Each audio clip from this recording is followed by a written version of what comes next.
También a Canal 9, BioBio Televisión y por supuesto también a todos quienes nos acompañan a través de las redes sociales. La cuenta en Twitter es @BioBio y nuestra cuenta en Facebook Radio BioBio. Ricardo Israel, candidato a la presidencia por el PRI, está con nosotros. Bienvenido, buenas noches. Muy buenas noches y muchas gracias por la invitación. Comencemos con lo que queremos conocer, que son las propuestas, las ideas, el programa. Y quiero partir con una frase que de hecho salió cuando se alzó esta candidatura. Y la frase dice lo siguiente: representamos al centro, pero no a un centro cualquiera. Sí. Queremos representar el centro de la moderación y el sentido común, que creo que mucha gente cree que se ha perdido en el último tiempo. Así es. ¿Cuál es ese centro? Eso se explica mejor con nuestras propuestas. Nosotros tenemos esencialmente 3 propuestas. La primera, la que nos distingue como el nombre del partido, es algo que no se ha intentado antes, que es modificar el carácter centralista del Estado de Chile. Chile ha sido muchas cosas, ha tenido muchos tipos de Estado, de sistema político y sistema económico, pero nunca ha sido un país descentralizado. Y que es uno de los temas que ha estado muy presente como reclamo por parte de las regiones en este año. Absolutamente. Queremos un Estado regional que esencialmente significa lo siguiente. En primer lugar, asambleas constitucionales con autoridades electas para decidir los temas de la región que se pueden decidir mejor a nivel regional, como, por ejemplo, salud, educación, vivienda. Queremos también que las municipalidades, los gobiernos locales, se transformen de meras administraciones que son hoy en verdaderos gobiernos locales. Regionalizar y redistribuir los tributos. En cuarto lugar, plebiscitos, como existen en muchas partes del mundo, frecuentes a nivel regional y a nivel local. Que permitan tomar decisiones y también ir revisando el estado de aquellas decisiones. Absolutamente. Revisar el número de regiones y municipios. No hay ninguna razón por la cual deban ser 15 y no más o menos, o 345 municipalidades o más o menos. Pueden ser más o menos, dependiendo de una sola cosa, que sean instituciones geográficas y económicamente equivalentes, para impedir que una predomine sobre la otra. Este cambio es muy profundo. Por cierto, el Estado centralizado le prestó muchos servicios a Chile, sobre todo en el siglo XIX, pero hoy día es una antigualla, es un anacronismo histórico desde todo punto de vista. Además vemos otras cosas positivas en regionalizar a Chile, en temas como el medio ambiente y la energía, por ejemplo. Creemos que los temas de salud y educación se resuelven mejor. Evidentemente la municipalización no ha funcionado bien y algunos tienen una solución que es aún peor, que es recentralizar todo. Volver a las épocas que en Santiago, desde el Ministerio de Educación se decidía qué profesor se nombraba en Chiloé, o había una sociedad de constructores de establecimientos educacionales que los construía para todo el país. Creo que el tema de nuestras deudas con las etnias se resuelve mejor de esa forma. ¿Por qué? Porque no va a haber alguien de la etnia de muestra en el Parlamento, sino que cuando su número es realmente importante, como en la 9ª región, va a haber toda su fuerza cultural y su número físico, y además permite ver la diversidad de Chile. Real, pero también la diversidad de las etnias. Culturalmente los mapuches son distintos a los Rapanui o los Rapanui a la gente del norte. Y tiene otra externalidad positiva, que es rejuvenecer a nuestra democracia. ¿Por qué? Porque la democracia está pasando por problemas tan serios a nivel de parlamento y partidos políticos, que esto no cambia con el ingreso de 2 caras nuevas. Siempre en la historia de Chile, cuando hay grandes movimientos estudiantiles, los más conocidos, que se hacen conocidos nacional e internacionalmente, ingresan al Parlamento. Pero como lo estamos viendo ahora con la gente que está ingresando, tienen que abjurar de lo que dijeron en el pasado, y son las mismas reglas del juego. Pero en la forma como nosotros estamos pensando, gobiernos locales empoderados, con recursos, con atribuciones, también con responsabilidades, significa el ingreso de cientos de nuevas personas a esto. Y Chile hoy día tiene los recursos, la distribución intelectual como para acometer esta tarea, y el ejemplo perfecto es la 8ª región. La 8ª región tiene la tradición, tiene los recursos económicos y tiene los recursos humanos y la capacidad intelectual y económica como para autogobernarse mejor que desde Santiago. Chile no deja de ser un país unitario. Por eso es tan importante... Que es una de las grandes críticas que se hace cuando surgen voces que proponen algo así. Sí, Chile no es federal porque nunca lo ha sido, sigue siendo un Estado unitario. Lo que pasa es que esto se reforma, se moderniza totalmente, y es un cambio de una profundidad como nunca hemos tenido antes. Mira, por ejemplo, sin ir más lejos, en sucesión Chile, solo define la década del 30, fue uno de los 3 países del mundo que tuvo Frente Popular. 2 terminaron en tragedia. Francia ocupado por Alemania, España en una guerra civil, Chile lo tuvo y sus 2 de los 3 presidentes radicales terminaron muertos en la moneda. Para ser sucedido por un general populista que había sido dictador, lo eligieron para ser un Chávez y gobernó impecablemente desde el punto de vista democrático. Lo reemplaza un empresario de derecha, pero que buena parte del siglo XX es la enemistad de 2 clanes, los Alessandri versus los Ibáñez. Viene la Revolución en Libertad de Eduardo Frei, los 1000 días de Salvador Allende, la dictadura militar, y lo extraño es la continuidad de la concertación durante 20 años. Y hay muchos cambios desde el punto de vista económico, desde un Estado absolutamente productor a un Estado liberal, pero en todo este periodo, al igual que en todo el periodo anterior, Chile no cambió nada en su centralismo y centralización. Esa es nuestra primera gran propuesta que nos diferencia. Pero como un cambio a esta profundidad no se puede hacer de la noche a la mañana, porque obtenemos un Transantiago. Claro. Significa un proceso donde al final los gobiernos locales y regionales debieran tener más recursos que el gobierno central, descontando lo que sigue siendo nacional, como por ejemplo las Fuerzas Armadas. Y un denominador común de todos los países desarrollados que tienen gobiernos locales muy fuertes. Yo no hablo de los países federales, hablo de Alemania, de los países nórdicos. Incluso China, un país comunista, le entregó una mayor autonomía a los lugares que más se han desarrollado, como algunas provincias o la ciudad de Shanghái. Ricardo, ¿y de qué manera se explica que haya tal vez un poco la mezcla de una tremenda exigencia o un clamor en el fondo por parte de las regiones de pedir justamente que les den un poco más de libertad y que, a propósito de la frase que leí al principio, tiene total sentido común, ¿no? Si uno piensa que quién mejor que las personas del mismo Chiloé van a saber de qué manera hay que construir sus escuelas porque conocen sus necesidades, por poner un ejemplo.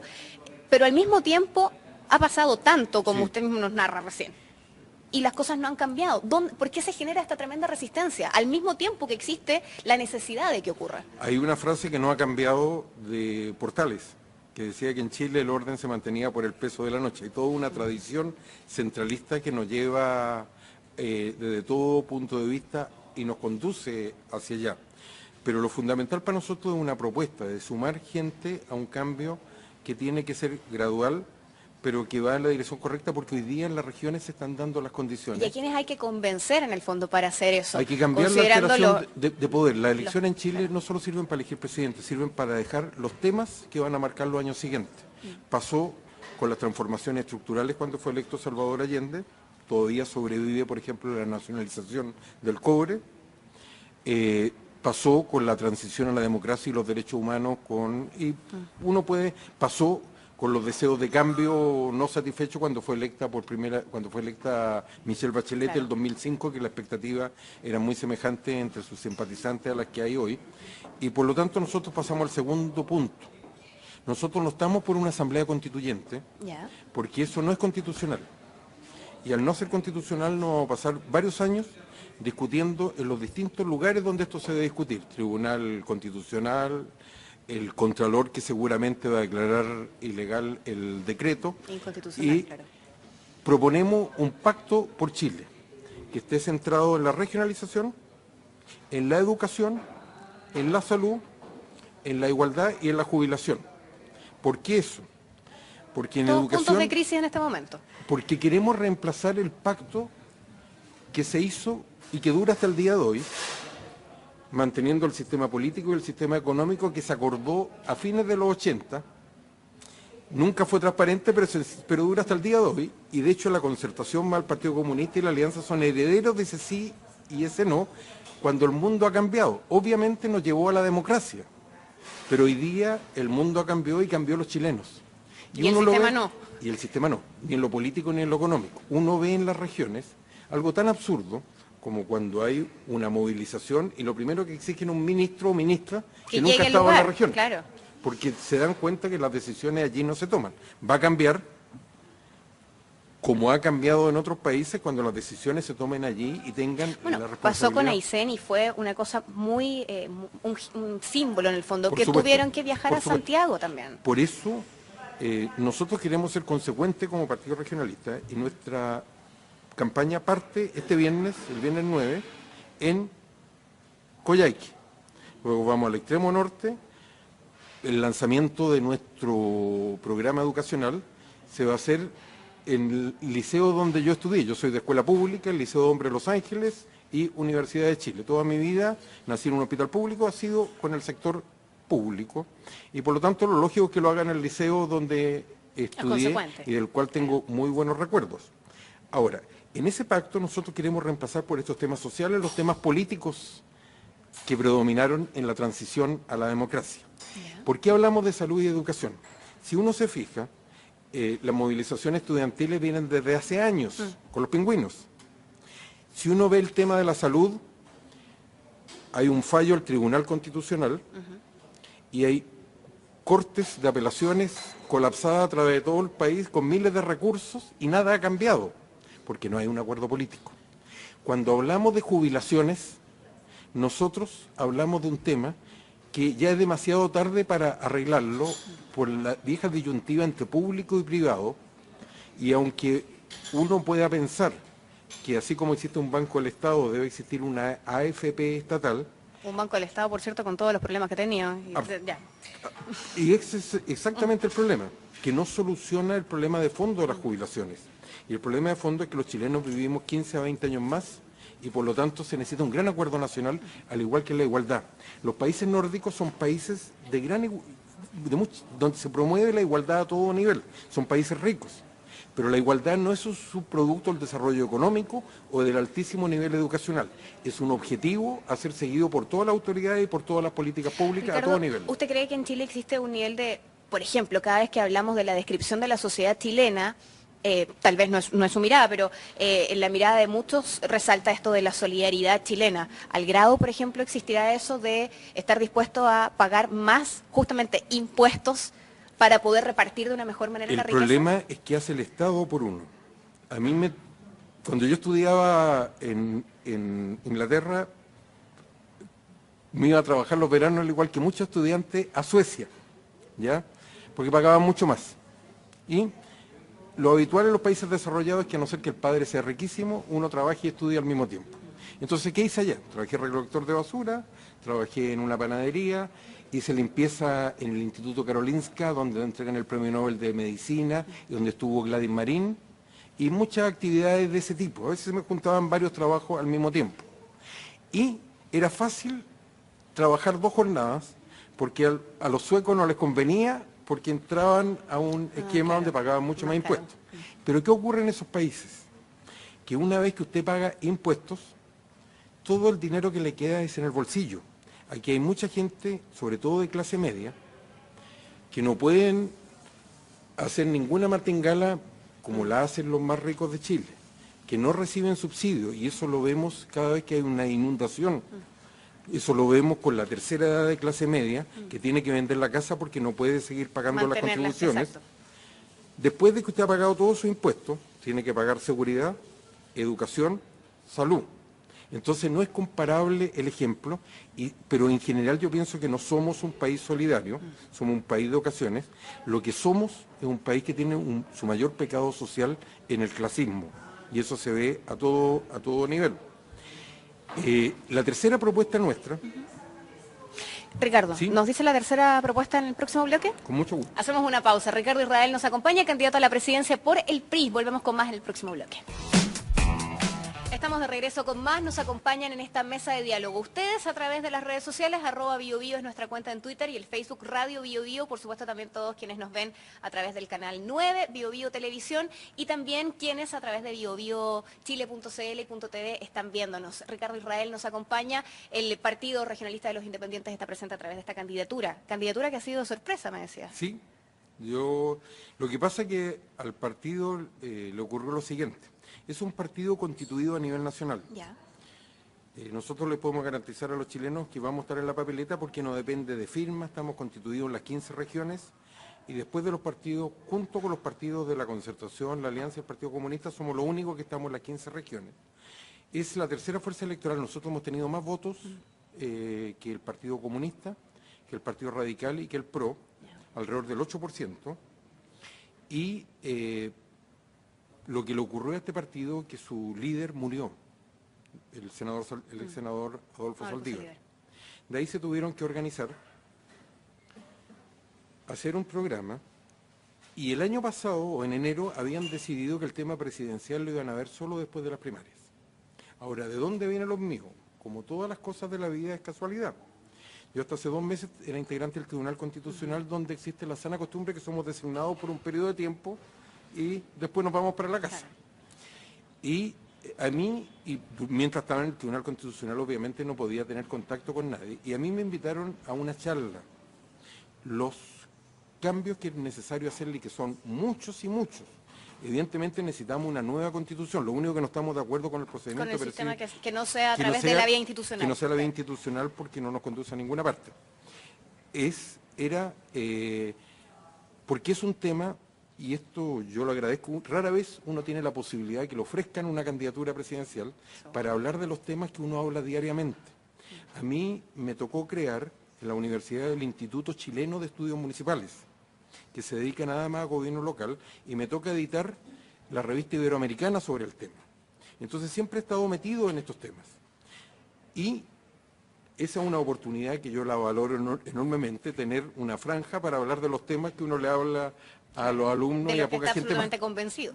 Y de los cuales estoy absolutamente convencido. Ese día, que no fue hace mucho tiempo, yo me quedé a almorzar, porque la charla fue de 12 a 1.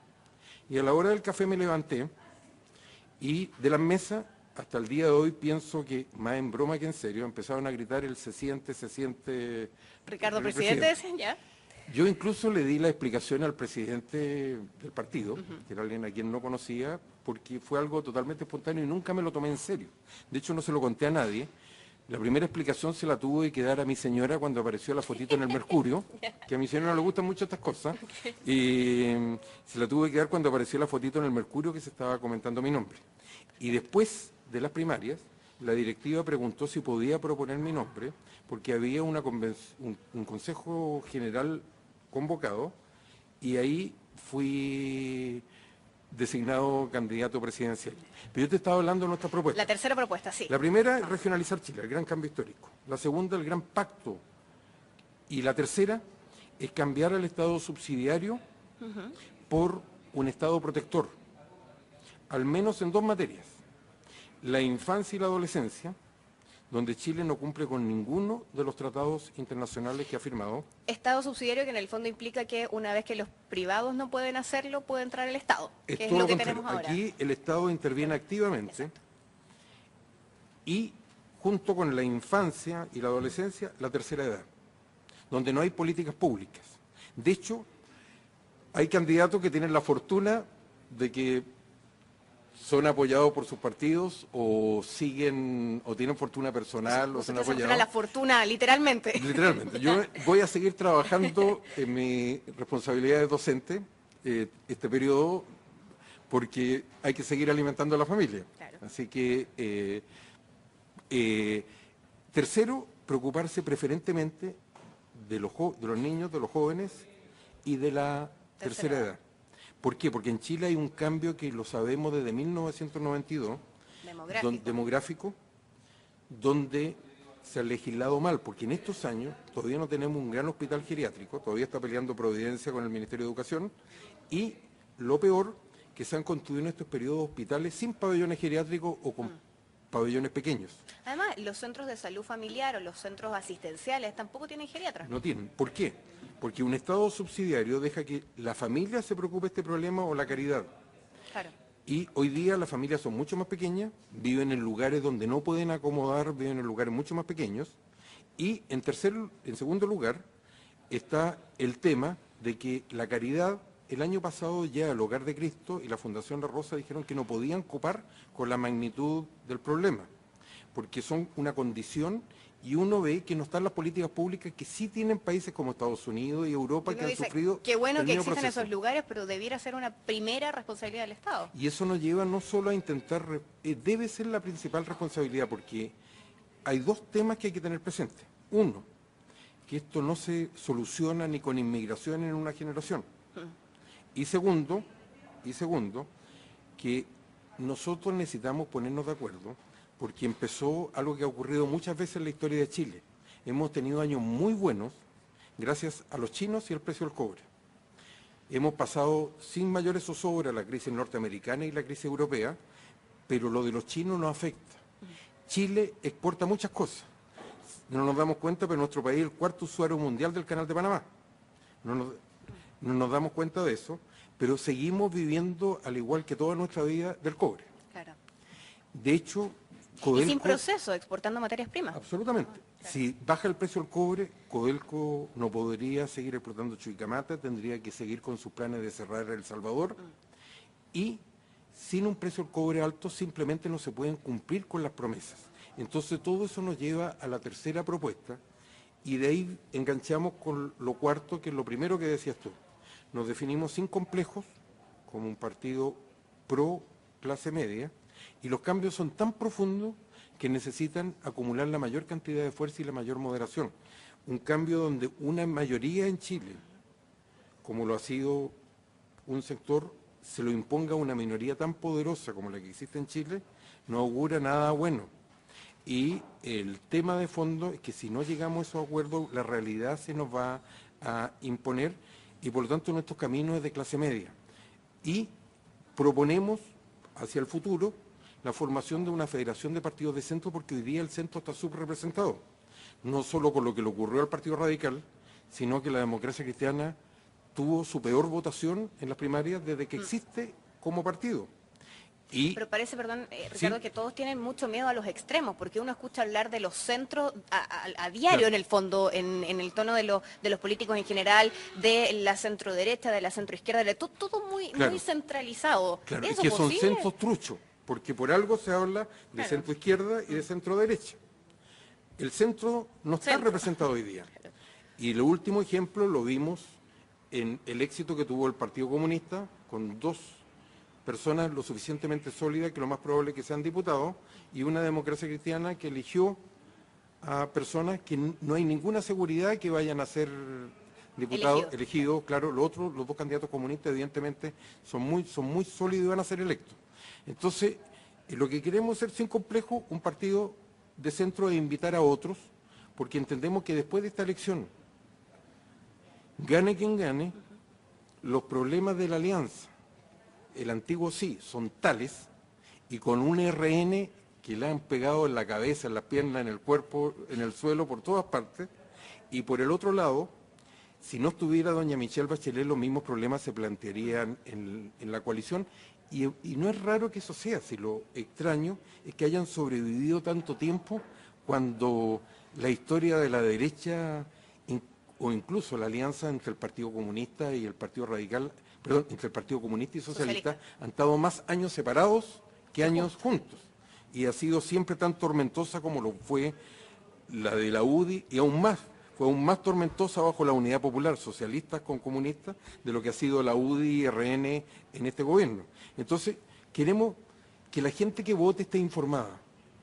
Estas son nuestras propuestas, son propuestas con las cuales se puede o no estar de acuerdo, pero son propuestas que nos interpretan y nos representan, y que son distintas a otras coaliciones políticas.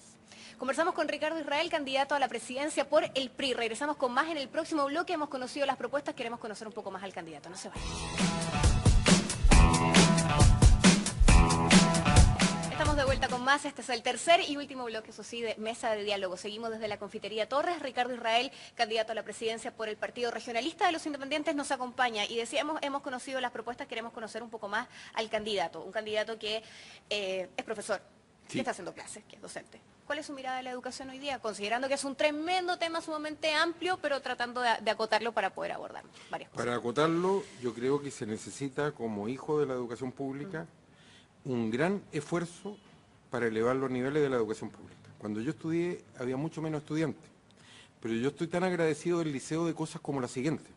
Yo a los 16 años fui a una beca de intercambio a vivir con una familia norteamericana, y yo llegué hablando con el inglés que me había enseñado Leonidas Zurita en el Liceo de Hombres de Los Ángeles. No tenía otra forma de aprenderlo, y fue una muy buena educación la que yo recibí de esos viejos profesores radicales que siempre ganaron poco, pero eran figuras intelectuales de la comunidad. Había un respeto hacia ellos que se ha perdido. Entonces lo fundamental es que exista una educación pública de calidad. Los impuestos en los países nórdicos llevan a que casi no exista educación privada, porque la educación pública es de gran calidad. Segundo, existe una educación sin fines de lucro que está fundamentalmente en manos de entidades religiosas, tanto la Iglesia Católica como los evangélicos y muchos otros. Ahora, también existe una educación privada. Hay colegios que son más caros que las universidades y, por cierto, si hay gente que quiere estudiar allí, lo que no puede ocurrir es que el Estado le entregue plata. Claro. Entonces, deben existir los tres, los privados para los que los puedan pagar, la educación privada sin fines de lucro, porque eso no es solo un problema constitucional, sino también un problema internacional de derecho humano, el derecho de los padres a educar a sus hijos como ellos quieran. Y tercero, el gran esfuerzo que tenemos que hacer es una muy buena educación pública, porque lo que ha ocurrido en los últimos años es que cada vez hay menos alumnos en la educación municipal. Y por último, y eso es un problema para toda la educación pública porque reciben menos ingresos. Incluso yo te puedo decir, los alumnos que hoy día existen en la Universidad de Chile en Derecho eran distintos a los compañeros que yo tuve. Hoy día tú encuentras alumnos de la educación pública en general en las universidades privadas más prestigiosas, encuentras de los mismos de siempre, Instituto Nacional, Calmera Carvajal, y la mayoría vienen de colegios privados del sector oriente y muy pocos vienen incluso de regiones. Entonces, es un problema serio el que estamos pasando, es un problema de la calidad de la educación y tenemos que abordarlo como tal. Yo me he dedicado toda mi vida a la universidad, además de hacer otras cosas. Por ejemplo, yo me he movido entre dos disciplinas, que es el Derecho. Yo estudié en la Universidad de Chile y después hice la licenciatura en Derecho en España, y la Ciencia Política. Hice el máster y el doctorado en Inglaterra, más algunos diplomas, hice uno en encuestas políticas. Y nunca me olvido lo que escribió el director del curso, del Consorcio Europeo de Ciencia Política, en la pizarra, se escribía en pizarra en aquella época, donde en la primera clase dijo: las encuestas sirven para todo, menos para predecir resultados electorales. Nos quedó claro. Nunca se me ha olvidado, nunca se me ha olvidado. Y uno lo prueba. Hay evidencia al respecto. Todos los días. Pero lo mío ha sido la universidad, que lo he complementado con temas. He tenido la fortuna de conocer mejor la Administración de Justicia, porque he sido abogado integrante de la Corte de Apelaciones de San Miguel y he sido ministro suplente del Tribunal Constitucional. Incluso una vez competí para fiscal nacional y la Corte Suprema me dio el segundo lugar. ¿También criticados los fiscales, eso sí? Estoy totalmente de acuerdo, totalmente de acuerdo. La idea de ello es que debía venir alguien de afuera. De hecho, obtuve más votos que el actual, pero había un acuerdo político. En la mañana la Corte Suprema propuso la quina y en la tarde ya estaba el oficio de la presidenta porque estaba listo el acuerdo político por Saba Chaguán. Ahora, lo único que lamento es no haber tenido la misma oportunidad que tuvimos todos en la Corte Suprema, haber dispuesto todo al mismo tiempo para explicar qué queríamos hacer en la institución.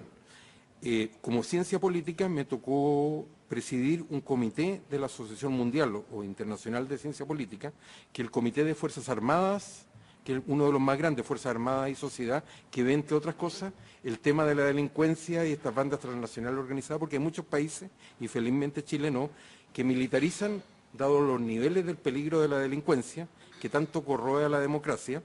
Incluso hoy día uno ve en países de Centroamérica, donde el Estado es tan débil, tomado por el narcotráfico. El Estado ni siquiera puede hacer la guerra que hizo Colombia o México, con las consecuencias que todos conocemos, y que están a punto de llegar a una negociación política con una banda criminal, que son los maras. Entonces, eso me ha dado también he tenido la oportunidad, de la cual estoy muy agradecido.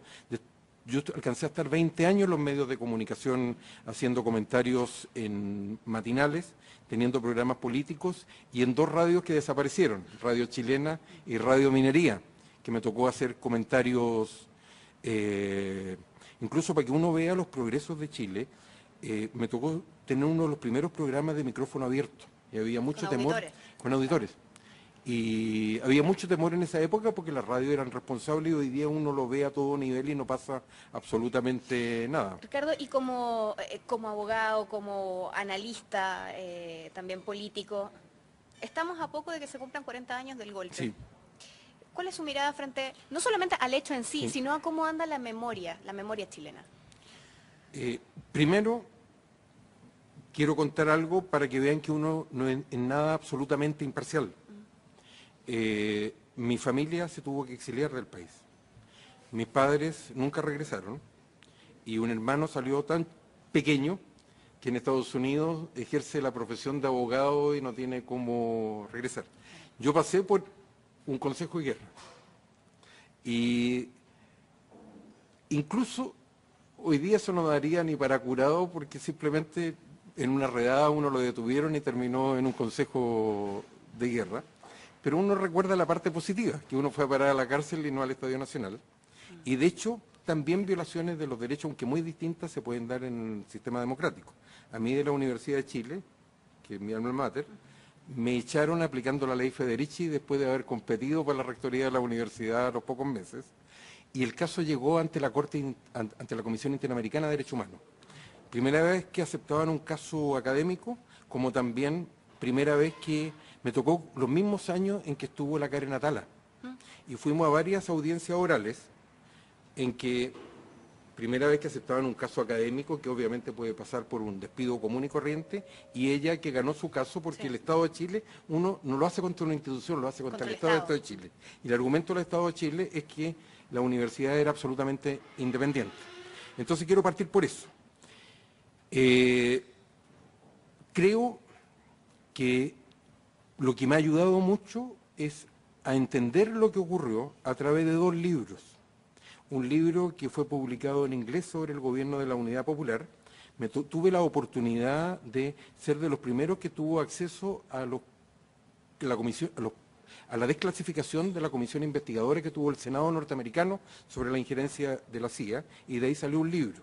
Y el otro, que creo que refleja bien mi opinión, se llama La democracia que se perdimos entre todos, ¿ya? Que parte con la elección de Allende y termina con el golpe de Estado, ni antes ni después. Lo que podemos hacer es recordar para no olvidar y hacer lo posible para que esto no vuelva a repetirse.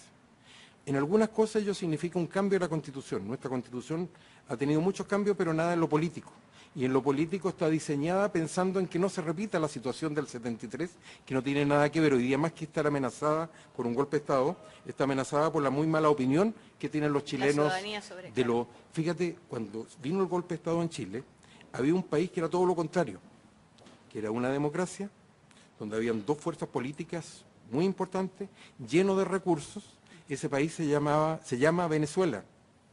Cuando teníamos nuestro golpe de Estado era exactamente lo opuesto, una democracia viable, por eso tantos chilenos fueron para allá, y mira lo que pasó. Entonces lo que tenemos que hacer es cuidar a Chile.